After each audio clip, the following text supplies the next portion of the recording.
Afghanistan, corruption, and President Karzai's brother. This is the way it really is. Ahmed Wali Karzai, the most powerful man in southern Afghanistan, most likely maintains links with drug dealers and insurgents, as some American officials and Afghans believe, and he might have played a central role in last summer's fraudulent presidential election, as Western diplomats charged. But Mr. Karzai is also the brother of the Afghan president, Hamid, and after debating Ahmed Wali's future for months, and with a huge military operation in the area looming, Afghan and American officials have decided that the president's brother will be allowed to stay in place anyway, if that makes any sense whatsoever.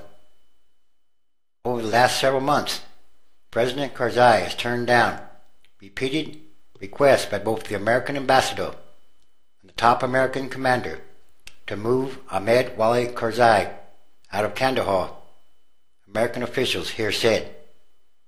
Many Western and Afghan officials say he stands in the way of building a just and efficient Afghan government, which they see as essential to dislodging the Taliban and eventually allowing American troops to withdraw. Senior American officials spent months weighing the allegations against Ahmed Wali Karzai, but he pays off Taliban insurgents, that he launders money, that he seizes land, that he reaps enormous profits by helping or supporting the shipment of opium through their area. My recommendation was, remove him, a senior NATO officer said this week. But for President Karzai, he's looking at his brother, an elected official, and nobody has come to him with pictures of his brother loading heroin into a truck. Not yet. Instead, American and Afghan officials say they intend to use him to help persuade Taliban fighters to give up. I absolutely think he can help us with reintegration, a NATO officer said. But the tug of war over President Karzai's brother offers a vivid example of President Obama's constraints in prosecuting the war here. While he and other American officials publicly goad Mr. Karzai into cleaning up his government, widely regarded as one of the most corrupt in the whole world, they appear to have quite limited power in doing much about it. Any decision about Ahmed Wali Karzai is complicated by his relationship with the CIA, Central Intelligence Agency, which maintains a large presence in Kandahar. Current and former American officials say the agency has paid Ahmed Wali Karzai regularly for many years for performing a variety of services. So in other words, this brother is playing all sides, or both sides. He's a real player. And this is about massive corruption. In previous interviews, Ahmed Wali Karzai acknowledged that he had helped the American government battle the insurgency. He declined to be interviewed. In previous interviews, he has also steadfastly denied engaging in any illegal activity. Some have regarded the case as a test of American will to confront President Karzai. Watch what the Americans do, said a diplomat in Kabul. If they let Ahmed Wali stay in power, it means they are not really serious about governance. The decision to leave Mr. Karzai in place comes as American commanders are preparing a huge military operation in and around the city of Kandahar, the Taliban's spiritual home. The operation is seen as the fulcrum of the entire Afghan campaign, whose aim is to break the Taliban's hold across its heartland of Kandahar and Helmand provinces. But at the heart of Kandahar sits Ahmed Wali Karzai, who has been a prominent public figure in southern Afghanistan since the fall of the Taliban government in 2001.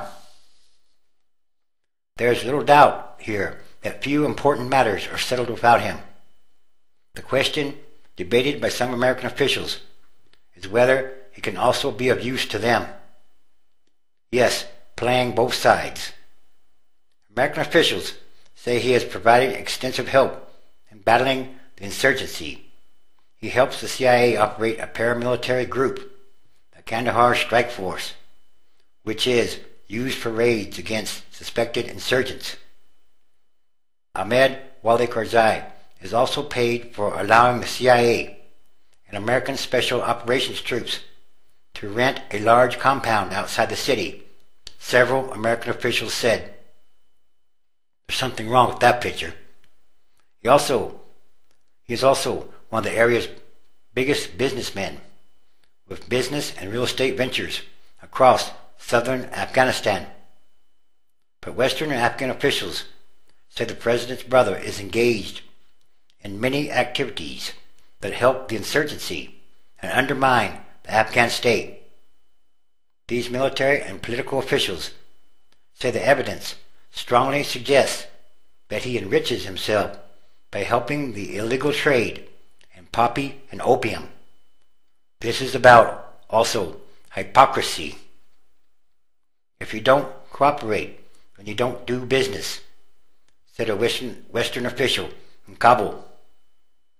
Mr. Karzai pays off the Taliban or insurgents not to attack his properties, the Western official said, and he has been busily engaged in seizing or taking land in Kandahar, particularly land that might be rented out to the newly arriving American troops. What he is doing is, he finds out where the Americans want to go. Then he strong-arms the land department to register the land in companies that he controls.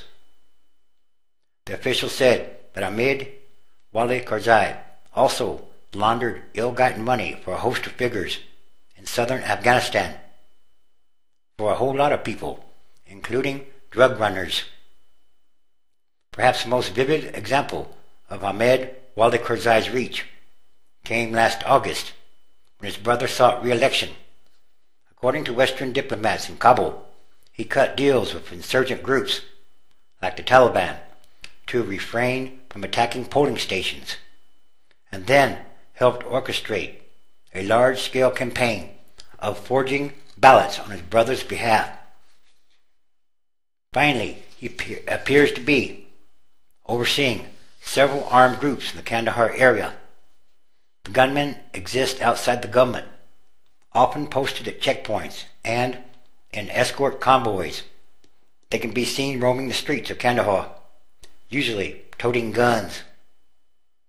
Many of the armed groups are led by former commanders in the war against the Soviet Union. They are all Ahmed Wali's commanders, said an Afghan official. In a recent interview, the Afghan Interior Minister said that gunmen for as many as 18 unlicensed private security companies were roaming the streets of Kandahar. He has helped us bring these companies together. The Western official said they are worried but deciding to keep Ahmed Wali Karzai might work as a short-term fix in securing Kandahar, but that the Americans might ultimately undermine their own efforts to build a stable government here. You've seen the polls, the Western official said. What's the number one thing everyone is angry about? It's not the insurgency, it's not the drug trade, it's the government, he said. So in other words, this is about massive corruption in Afghanistan. How can a war be won that way? And there's something very wrong with this picture. These are more signs. John, chapter 9, verse 39. And Jesus said, For judgment I am come into this world, that they which see not might see, and that they which see might be made blind. These are more signs. End times, transition days.